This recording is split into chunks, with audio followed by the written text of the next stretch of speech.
Hey everybody, Chef Danny Davis here, and I'm out in Antigua with Chef Colin. How's it doing? I'm very well, thanks. How are you? I'm good. So we've been a judge at, well, both of us have been judges at the Antigua Boat Show this year, and the more I've kind of sat with you and hung out, the more I found out about you, and quite an interesting fella here. So from the UK originally, right? That's right, yeah.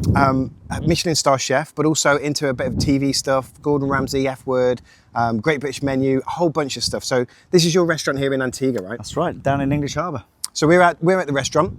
Colin's going to show me around. We're going to go and have a little chat, find out more about his career, so you can find out more about Colin, the boat show, and everything Antigua, really.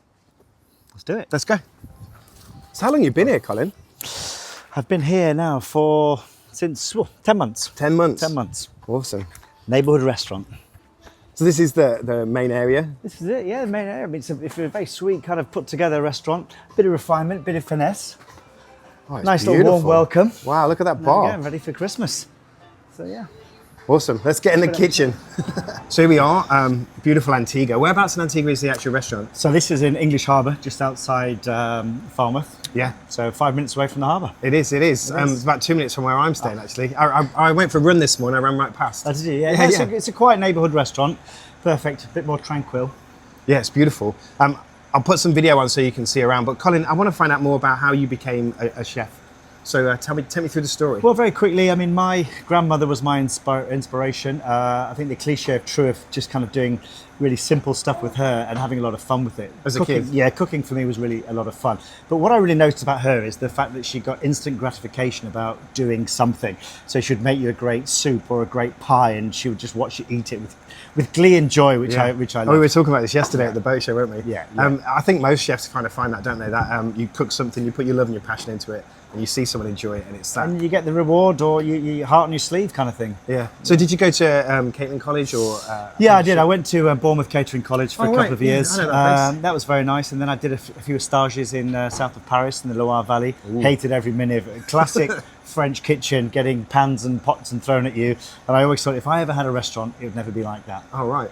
So then, then, what kind of age time are we talking about? The 90s, 80s? I was 17 to 18, 1994. 94. Yeah, left home, went to the Loire Valley. Awesome. So from the Loire Valley, where did you go next? Back to Abu Dhabi. So I grew up in Abu Dhabi, spent a bit of time there, worked for the royal family there for a while, and then opened some hotels with them. And became a kind of hotel trainee, going through all the departments from butchery, Mexican restaurants, banqueting. So you learned a lot. Bit of hotel management as well, so front of house, reception, that kind of thing. That's what it's good, isn't it? To know the business of catering. It's one thing I learned at an early age, but it's not just cooking, but understanding how to make money from food, how the whole system works. I think that's really important, isn't it? I think catering becomes fun when you understand the whole process. Cooking is fun, but actually understanding finances, guest experience, what makes the customer tick, alcohols, coffees, wines, all that kind of thing. The whole package is what for me makes this career such a wonderful one. Yeah, and something you went forward with. But anyway, let's talk about other stuff. So where did you go from there, from Abu Dhabi? So Abu Dhabi, then I bought an old pub. Did really well. I sold that to a brewery, and then I thought I was really cocky. I knew exactly what I was doing, so I bought a hotel. And that was Faulty Towers. That was disaster. I lost all my money.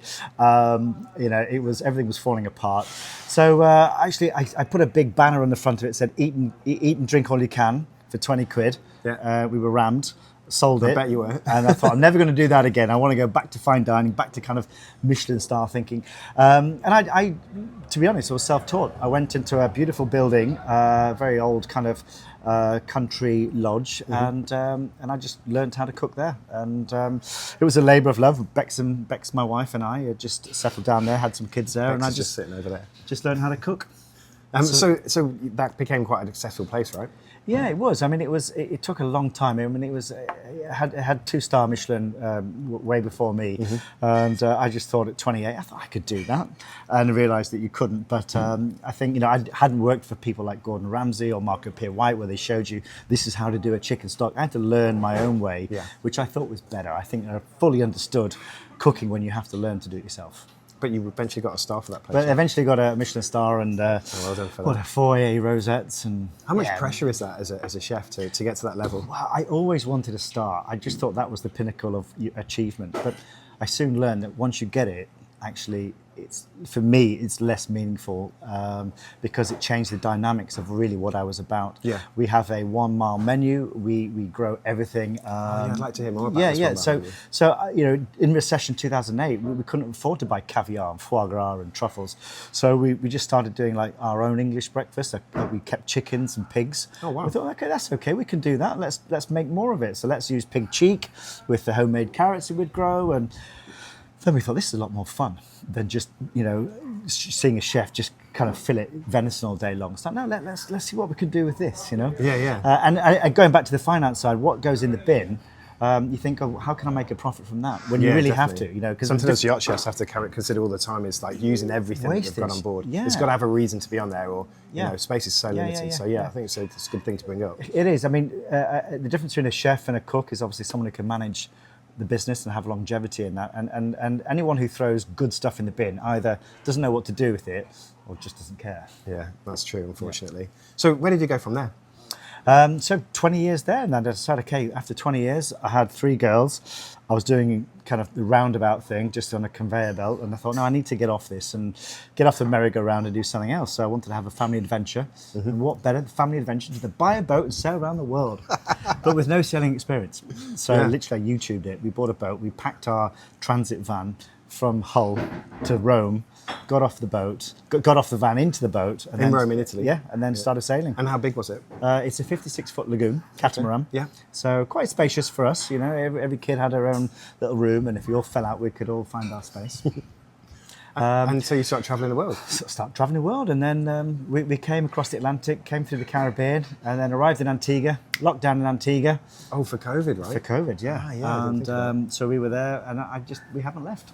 Really? So since 2020? That's it. 2020, we opened a beach park called Loose Cannon, which is a very popular place in the harbour. You still have that place? Well, I'm not operational there anymore, so I wanted to do this myself here. But we still have kind of shares, if you like, in it. And that's Loose Cannon. We'll put a link below so you can get there if you want to check that out. Right? Yeah. But this is more me, a bit more refined, a bit more skill-based, a bit more produce-based. And I've heard about your Sunday roast you do on a Sunday. And the Sunday, I think we're the only restaurant on the island who does a Sunday lunch. Wow. Yorkshire pudding stuffed with sticky short ribs. Wow, and it's sounds delicious. so good. Yeah. But no, I really enjoy cooking here. I love the fact that we focus very much on the provenance, similar to Winteringham Fields. It's all about the produce.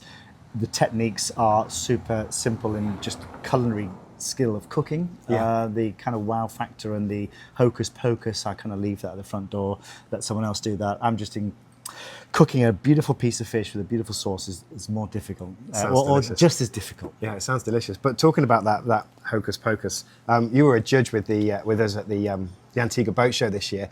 We literally just finished tasting the award ceremonies later on tonight, so don't give anything away. But tell me about that. How did that come up? Well, as a non-yacht chef, I found it super interesting to see. Okay, I'm thinking, hey, this $300 million super yacht's going to have spectacular food, and the smaller boats were, they were just going to scrape by. But I was really surprised that's not the case at all. Yeah. Regardless of the budget, it's about the ethos of a chef and what he's capable of doing. But also the stewardesses, right, and the whole crew. On some of those boats, everybody got involved. It was fantastic, wasn't it? Yeah, the crew, the stewardesses, the whole guest experience. I mean, I've never been on boats like that before. So to actually sit down and eat and experience it was a one-time in a life opportunity, which hopefully I get the opportunity to do again. Yes. Was there any boats that stood out for you? Maybe not mentioning names, but maybe what they had on. No, I just thought just the effort they went into to make you feel welcome. The guest experience was key. I think the energy I noticed, the ones I liked was the ones with the high energy. Hi guys, sit down, this is what we're doing, telling you the story. That captain with the wig. Yeah, do you know, I'm just like wasn't memorised by that, and I just enjoyed myself. And you tend, like any restaurant, if you enjoy yourself more there because of the communication with the front of house, then you just tend to enjoy yourself. Yeah, I mean, that guest experience is everything, isn't it? It is, yeah. And if you're on a boat for a week, the chef's putting out good food, but it's kind of dead, it's not as fun. When there's different theme nights and the things they put on, it's just so much more of a rich experience and what we're looking for in super yachts. Yeah, I can imagine as a super yacht owner, you're fed up with this formality. You just want some casual fun also, and that's what I look for when I go for a restaurant. I try and get the guest experience here as fun as possible, engaged with the food as possible, and just have a lot of fun. I want a lot of fun. You know? I'm in the Caribbean cooking. We're going to have a lot of fun tonight. Actually, Colin's invited the rest of the judges down for dinner tonight, which we're really looking forward to. I'll put some shots on. We'll see what kind of food he's going to make. But I'd like to thank you for inviting me over. Thank you very much. And coming down to see everything. It's been a pleasure spending the last few days with you and getting to know you more and your food interests and your wine interests as well. Awesome, Danny. I'm looking forward tonight. It should be fun. Thank you very much. Okay. If you want to see more from me, go to Behind the Line with Chef Danny Davis or check me out on Instagram at Future Chef Project. When I want more about Colin, you can get a book. Here it is. Where's it available? Amazon? Amazon. Yep, go for Amazon. I'll put a link below there. And if they want to find out more about you and your restaurants, how do they do that? Website Colin McGurran, www.colinmcgurran.co.uk. Put a link there. Thank you. Awesome. Thanks very much. Bada done, bada done, bada done.